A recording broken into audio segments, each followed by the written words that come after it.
Hoje no Divã a gente vai receber Paulo e Ana Landim, uma história real de imigração, não para julgar, mas para poder entender o impacto psicológico que poucas pessoas falam, né? Porque quando a gente vê um imigrante bem-sucedido, a gente raramente consegue perceber, consegue ver o que aconteceu emocionalmente nesse caminho, nessa trajetória.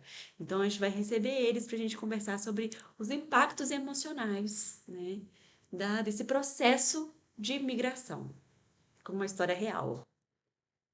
Porque vocês ficaram aqui muito tempo ilegais nos Estados Unidos, não ficaram? 9 anos, da outra vez. Aham. E vocês não tinham filhos quando vocês vieram? Não, nós casou, ficou 1 ano lá, né? 1 ano e pouquinho. Não, 1 ano de casado no Brasil, nós veio pra cá. Foi, né? Nós casamos no Brasil e daí viemos para cá 1 ano e pouco depois. Aí ficamos 9 aqui, aí voltamos pro Brasil.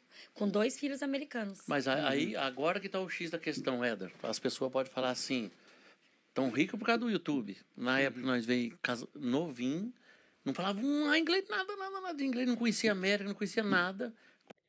Que eles são muito famosos hoje na internet, né? Mas eles foram para os Estados Unidos, isso foi em 1900 e eu acho que 94, se eu não me engano, 96, não sei, gente. Mas foi por aí. Então a internet, assim, não era o que é hoje, né? Com 2 anos, a madrinha do meu filho mais velho, até hoje, é amiga nossa, falou, Paulo, você vai comprar aquela casa. E nós nem sabíamos que era comprar casa. E ela ajudou com ideia, não com dinheiro. Porque dinheiro, com 7 meses eu abri uma construção de carpintaria lá. Comecei a trabalhar para brasileiro e português, lá tem muito. Começava a falar inglês. E comprei outra van. Eu estava com 3 vans, um monte de gente trabalhando para mim, sem inglês, sem nada, com 7 meses de América. Aí, 2 anos de América, eu comprei a primeira casa. Através dessa programa ajudou nós com ideia, com contador, vai lá, faz isso. Compramos a casa, compramos a segunda casa. Na época podia ter caminhão, depois eu falei, comprei caminhão. Então, naquela época não tinha internet e a gente conseguiu vencer também. O que eu digo assim, é o que eu falei outra vez, né? A América é para todo mundo, mas não é todo mundo que é para América. Não. Porque tem muita gente que vem aqui, não dá certo, né? E tem muita gente que vem aqui. E essa frase que ele fala, né, é algo muito impactante porque muita gente entende essa frase como um julgamento, né? Mas na verdade, gente, ele não está falando sobre capacidades, né? Ele está falando sobre exatamente essa questão emocional, né? Não é todo mundo que aguenta, né, passar por tantos lutos, né, por tantos desafios e se manter, né? A América ou qualquer outro país, ela não seleciona as melhores pessoas, né? Ela fica, gente, quem aguenta, né? Quem suporta esse processo que não é fácil. Mas quando vocês forem voltar para o Brasil, quem era o mais velho? O seu filho É ou o sua filha? filho, o meu filho, o Júnior, e o Ju tinha 5, a Ana que sabe mais da idade aí. O Júnior, na época, tinha 4, quase 5, e a Polly tinha 3 E eles falavam o anos. inglês fluentinho, porque ela trabalhava que nem louca na faxina e eu trabalhava também, então eles ficavam mais na babá, né? Ana? Naquela época, o Paulo, eu era faxineira, eu sempre fui faxineira lá no norte. Os primeiros 9 anos de América eu era faxineira. É que o pessoal do YouTube hoje só conheceu a nossa segunda etapa, né? A primeira etapa, eu limpando 3 casas por dia, me matando.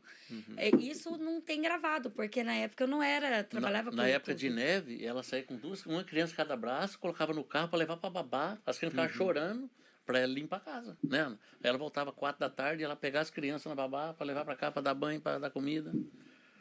Que vitória, então, hein? nós passamos, aquela vez nós trabalhava duro mesmo, porque a gente veio da roça, e quando você vê o dólar aqui, para quem gosta de trabalhar e gosta, você vê o dólar, você quer trabalhar, né? Quando a gente fala sobre essa questão do subemprego, existem muitas coisas em volta disso. A gente tem o costume de se definir pela nossa profissão. E isso acaba impactando muito emocionalmente os imigrantes, né? Existe um conflito de identidade muito grande durante esse trabalho, né? Então, assim, existe uma perda de status social, né? A gente fala sobre o luto do status, porque às vezes você vai para outro país, só que você tem uma formação aqui no Brasil. E aí você se pega nesse outro lugar fazendo algo que você nunca imaginou, né? e começa a se questionar, poxa, eu tenho tantas capacidades e tô aqui limpando casa, né? No caso dela, né? Tô aqui limpando casa, tô sendo caminhoneiro, tô trabalhando na carpintaria, né? E lá no Brasil eu tinha uma formação, eu trabalhava de um jeito muito mais confortável do que eu tô aqui agora. E isso começa a gente a gerar todo um conflito e acaba influenciando também na autoestima. Porque, como eu falei, a gente tem o costume de se definir pela nossa profissão. E a gente entende que o subemprego é algo menor. Só que, assim, gente, o primeiro emprego do imigrante, ele não define quem você é, né? Ele representa o que você precisa fazer para poder dar conta, né? Para poder sobreviver. É uma estratégia de sobrevivência. O subemprego, ele é uma estratégia de sobrevivência. E a partir do momento que você muda, né, a ficha e entende isso, você vai lidar com esse emprego de uma outra forma. O processo migratório também acaba se tornando muito mais leve, se você consegue compreender isso, porque, querendo ou não, é uma fase. É uma fase que você está passando para poder depois você abrir a sua empresa, né? Igual o Paulo fala, né? Ele pegou, abriu a empresa dele, depois comprou o caminhão, foi trabalhar por conta própria. Então, gente, são fases que você vai vivendo até você ir ganhando, né? E gerando ali a sua própria autonomia. Mas vem cá, e aí vocês. Por que vocês decidiram voltar pro Brasil? Porque estava nove. Não, a gente estava novembro, a gente deu entrada na documentação aquela vez. Que tinha uma brecha na lei que, como carpintaria, que eu tinha minha Era empresa. o Bush naquela época, não era? Ou Era. Clinton? Ou Quando Quando Clinton? chegou, caiu era as o torres gêmeas, era o Bush. Eu nem lembro se era você, quando nós chegou era o Bush. Daí tinha uma brecha na lei que se o meu patrão na carpintaria assinava para mim, eu conseguia pegar. Mas é aquele negócio de demorar 2, 3, 4 anos, né? Eu já estava 4 anos dentro da nossa papelada, tava para sair, aí caiu o World Trade Center lá, as torres. Aí a gente foi no advogado e falou, agora, tipo o Trump que tá tocando terror agora, na época deu isso aí. Ele falou, agora vai demorar aí 3 anos para frente, que deu uma trancada na lei, pá. E nós loucos para ir embora. E nós já tinha dinheiro lá. Aí a gente resolveu e foi embora, né? Foi isso que foi embora, mas a gente não foi de livre e espontânea vontade, né? Veja bem, nós 9 anos na América, chegamos aqui sem dinheiro, sem inglês, sem profissão. Em 9 anos, a gente conseguiu comprar no Brasil com o nosso dinheiro suado, não tinha na época De ninguém. que o povo hoje fala, rede social é fácil, você... Isso. Naquela época não tinha nada disso. Isso é fácil. Vai lá tentar ganhar inscrito pra vocês verem. A gente conseguiu, na época, comprar 9 apartamentos em Cascavel, que é uma cidade boa. À vista, fomos para lá com esses bens todos conquistados em 9 anos. Então, quem trabalha duro, consegue. O problema é que hoje em dia vem muita gente para cá, não quer pegar no pesado. É os famosos Nutella, que o povo chama. E é verdade. Vem para cá achando que aqui você acha dinheiro na árvore. Não vai achar. E aí vocês foram embora, não foi por causa de documentos, foi Não, porque nós já tava bem lá. E daí chegou o documento, o advogado falou que ia demorar. Tanto é que os amigos nossos que ficou, que estavam nos mesmos processos, assim, tudo pegou o green card na época, né? Os amigos nossos da antiga. Pegaram e daí a gente foi embora, perdemos. A gente chegou a aplicar, como o Paulo disse, mas aí, sabe o Pagamos, que acho que foi? 4 Teve... mil na época, né? Acho que era 4 mil, nós tinha dado para o advogado, já Mas perdi. 4 mil, eu tô falando de 20 anos atrás. Hoje eu acho que seria uns 15 mil. uns 20 mil. 20 mil. Mas não era tudo, faltava dar a outra metade, vamos sair. Alguma coisa assim, né? Mas o que bateu, assim, foi porque quando eu e o Paulo saímos do Brasil para vir para cá, todo mundo que vem para cá, ele vem com uma meta, Éder. Ele vem com uma meta de vou ficar lá 1 ano, vou ficar 5, vou ficar 10. A gente tinha um sonho de ficar uns 5 anos e juntar uma grana. E esses 5 anos se estendeu quase para 9. Quando vocês vieram, vocês não tinham nada no Brasil? Nada. Eu vim com a conta do limite. E aí, isso que ela fala, né? Existe o conceito chamado idealização migratória. Existe um plano migratório e é muito importante que você, imigrante, tenha esse plano, né? E esteja sempre atualizando esse plano. Porque, assim, você pode, né, ir e querer ficar de vez, não tem problema, mas você pode querer ir e voltar para o Brasil. Mas o plano migratório, gente, ele engloba essas duas opções. Então, assim, às vezes você vai com um plano, né, de ficar 6 meses, por exemplo, juntar o dinheiro e vir embora. Muitas pessoas, né, fazem isso de ficar 6 meses, volta, fica um tempo aqui no Brasil, depois vai para lá, fica mais 6 meses. Só que o processo migratório, gente, ele é imprevisível, né? Então, existe a expectativa e existe a realidade. Quando você chega lá, você se depara com uma realidade completamente diferente. E vocês sabem o que eu estou falando. Vocês, mais do que ninguém, sabem disso. Então, o plano é ficar 6 meses para não ficar ilegal, digamos assim, né? Para não perder o status. Só que aí você começa a ver que o negócio está funcionando, você está começando a juntar dinheiro, as coisas estão começando né, a evoluir. E aí você pensa, não, vou ficar mais um pouco. E aí quer estender o visto, e aí nesse processo você fica um pouco, né, não diria ilegal, mas acontece de você estar em processo, muitas vezes, esperando uma resposta, ou às vezes você perde o status mesmo, né, não se preocupa nesse sentido de como vai fazer para poder ficar legal, pelo menos agora, porque você pretende voltar. Só que tudo isso acaba impactando o seu emocional porque você entra num estado de hipervigilância. Porque como você está perante a lei, né, de uma forma errada, digamos assim, você fica com medo. E aí isso te gera uma tensão constante. Então você tem medo de sair de casa para poder tanto aproveitar quanto também para fazer coisas que são de necessidade. Como ir para o trabalho, por exemplo, você tem medo de alguém te denunciar ou cair numa blitz, né? Ir na farmácia, ir no supermercado, enfim, tudo vira, né, algo de tensão, né? Então, assim, se eu vou sair de casa, isso já me gera uma tensão. Então, é uma maneira que impacta o seu emocional e você fica em estado de alerta constante. E você não consegue relaxar.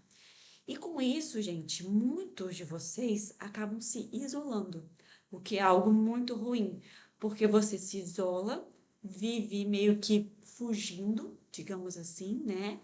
E aí você não consegue viver, você não consegue relaxar, sabe? Então, assim, o seu emocional começa a entrar num negócio muito complicado, porque do seu emocional passa para o físico.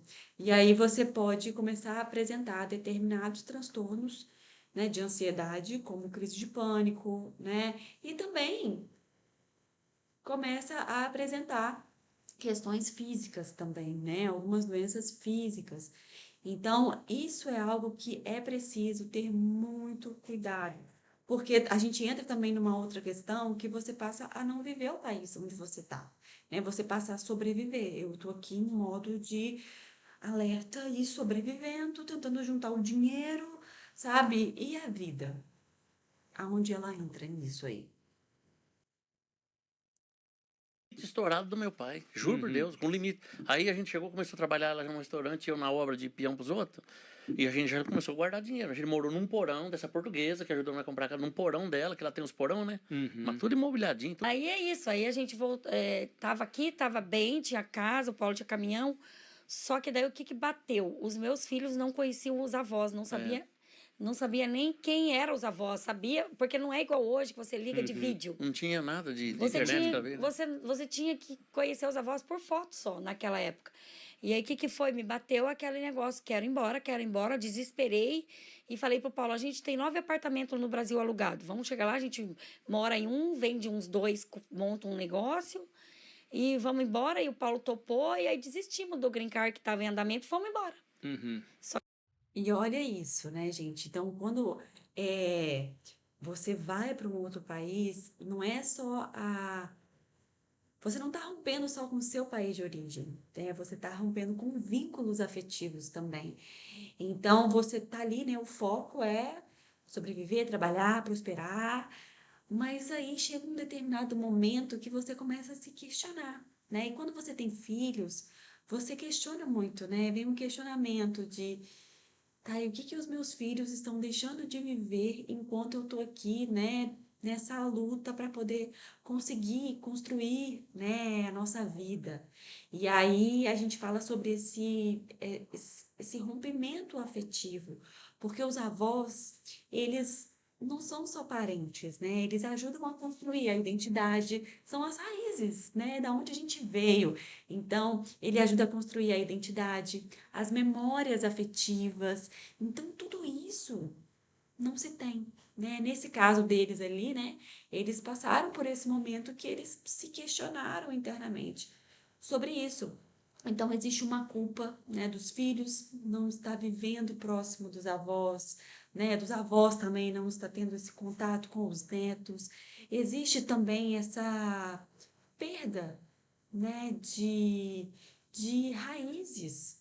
Então, assim, meu Deus, será que eu estou fazendo com que os meus filhos não tenham contato com as próprias raízes, né, com a origem deles?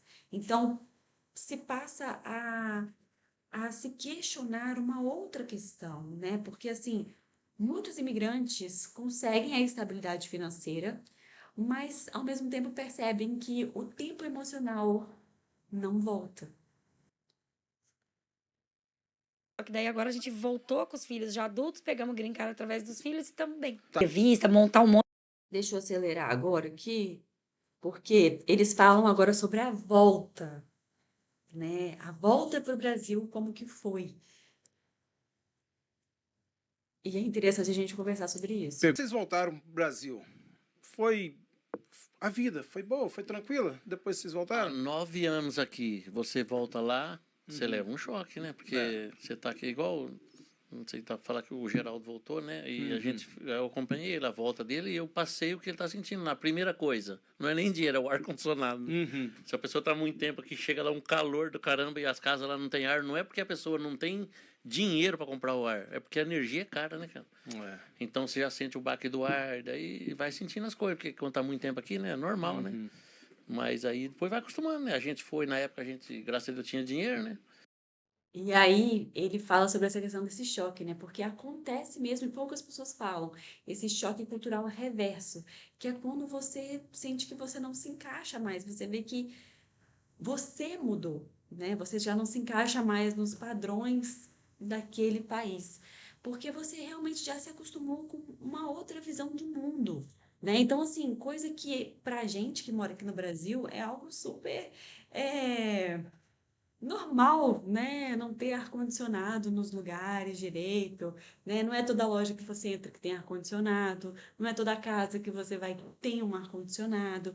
Então, as pessoas pouco usam o ar-condicionado, né? Então, assim, é uma coisa que é tão normal pra gente, mas que para pessoa que vem de uma outra visão de mundo, de uma outra estrutura, percebe, né? Vê como algo diferente, né? Então, assim, lá nos Estados Unidos, quem está me assistindo e já foi ou não foi, né? Não teve contato, enfim. Lá, todos os lugares que você entra, eu fui na Flórida, né? Então, assim, todos os lugares que eu entrei tinha ar-condicionado. Ar-condicionado torando, torando. Toda loja que você vai tem ar-condicionado, porque é um lugar muito quente. Então, a estrutura do país é feito, pensado, a estrutura do lugar, né? É feito, é pensado para poder trazer um conforto para a pessoa, né, em relação àquilo ali, em relação àquele clima, né, de que maneira a pessoa pode ficar mais confortável. Então, é um outro tipo de mentalidade, né, de estrutura diferente do Brasil. E isso vai, gente, em relação a tudo. Coisas que pra gente é super normal, eles estranham muito. E como também acontece o estranhamento, né, quando você sai do Brasil e chega num outro lugar, né? Existem coisas que você fala, gente, que coisa louca isso aqui, né? Tão diferente, né? Às vezes o estranhamento é bom, às vezes o estranhamento é ruim, mas é algo que acontece. E agora, depois que a gente fala sobre essa volta para o Brasil, a gente vai para o retorno para os Estados Unidos, Obrigado, eu sou fã. né? Porque eles ficaram 9 anos nos Estados Unidos, voltaram para o Brasil, depois eles voltaram para os Estados Unidos de novo e estão lá até hoje. E aí eles falam sobre algo que é muito interessante, que acontece no mundo de vocês. É que quando a gente resolveu voltar para os Estados Unidos, lá no Brasil, a gente tinha feito um acordo. É que o Paulo ele quis quebrar o nosso acordo. A gente tinha feito um acordo que a gente ia morar na Flórida e nada ia mudar isso. Só que chegou aqui, como começou a demorar um pouquinho o green card, ele começou a desesperar. Daí ele quebrou. Eu sou fadigado mesmo. Isso.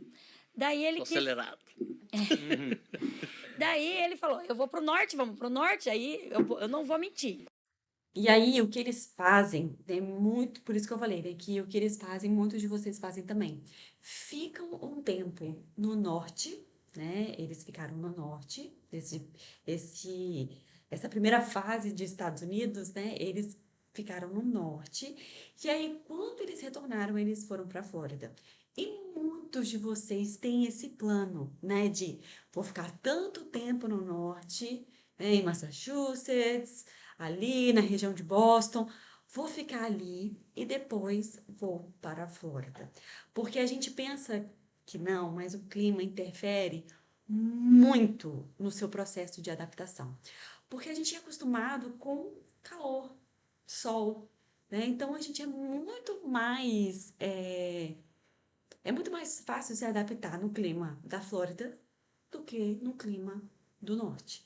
Então a gente entende o norte como algo triste, algo sofrido, algo depressivo. Inclusive, eu fiz um vídeo aqui no canal falando sobre os impactos psicológicos e biológicos que o frio causa, né, nos imigrantes, porque a gente não está acostumado com isso. Então, a gente tende a entrar num processo meio que depressivo nesse lugar. Inclusive, também, um dos lutos que a gente passa, né, durante esse processo migratório é o luto do clima, porque a gente não está acostumado com isso, né? A gente foi acostumado de uma outra forma. A gente entende o sol, a gente associa o sol, o calor, como vitalidade, disposição, alegria, sabe? Energia.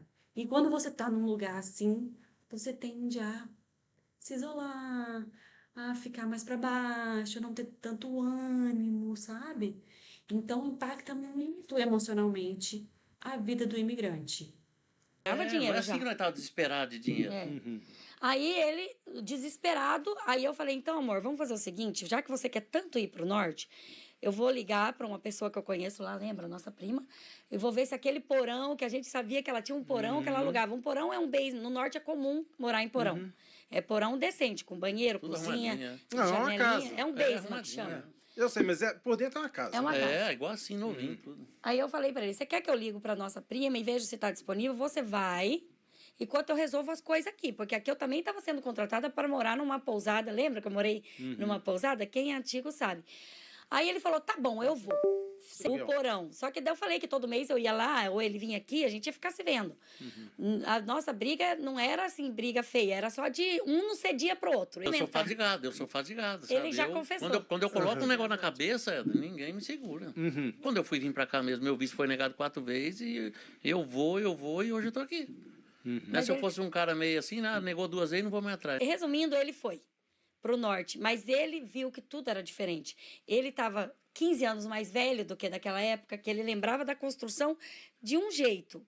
Só que ele estava 15 anos mais velho, já estava mais pesado. Aquelas placas que era dessa grossura, mudou a lei, agora estava dessa grossura. Então, ele tinha que subir escada. Gente, era escada de quantos metros? De 40 pés. No resumo da história, ele ficou só 3 dos 6 meses. Aí, quando eu fui contratada pela pousada, ele viu que valia muito mais a pena. E aí o green card já estava saindo, daí ele entendeu que morar na Flórida era melhor, daí ele voltou. E hoje ele ama morar na Flórida. Então, no fim do fritar dos ovos, eu estava certo o tempo todo. Mas foi bom que ele foi para tirar da cabeça, porque não ele viu... que eu amava lá, eu amava que eu estava ganhando mais, né? Que eu ganhava minha comissão. Você amava o George Washington. Eu amava o blim, blim, blim. Eu amava o blim, blim, blim. Blim, blim. E aí, gente, né, o norte é meio que entendido como uma sobrevivência financeira, né? E a Flórida é entendido como regulação emocional, porque você se identifica com aquele clima, você se identifica com a maneira de viver daquele lugar, né? É muito mais parecido com o seu país de origem, no caso aqui no Brasil, né? Eu tô falando, né, pegando aí como referência. Então, é um lugar onde você se sente muito mais seguro, digamos assim, né, emocionalmente falando, sabe? Mais adaptável. Então, e uma outra coisa também que acontece com ele, né, quando ele fala sobre essa questão de que quando ele chegou lá, viu que tudo era diferente, ele estava 15 anos afastado. Existe também um sentimento ali, essa questão do impacto emocional, de uma decepção, de uma frustração, né? Você passa a pensar, nossa, agora eu vou ter que me reinventar, né? Porque o meu sonho, né? O meu corpo não está acompanhando o meu sonho. Existe ali um envelhecimento migratório, onde você vê que você não está dando conta mais, né? O seu corpo não consegue mais acompanhar aquele ritmo que antes acompanhava. Então vem todo um questionamento também interno, né? E agora?